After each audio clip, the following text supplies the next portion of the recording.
Ayan mga kigil, mga ka-BFF. Isa lang na natin ang ating liempo para sa ulo natin mamaya.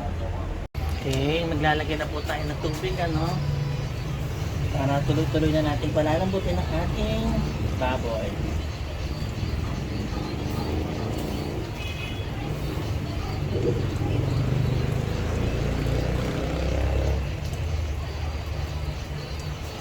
Ayan.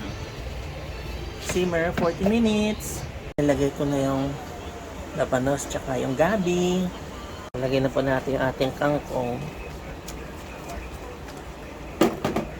Lagay na po natin yung pang-asim natin.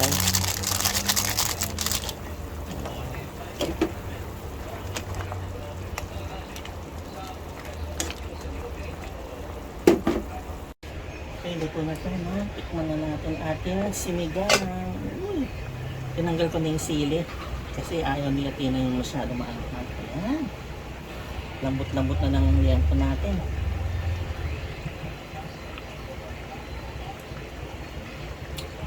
Oh my, napakasarap. Napaka-asim. Saan tayo mga kagigil, mga ka-BFF.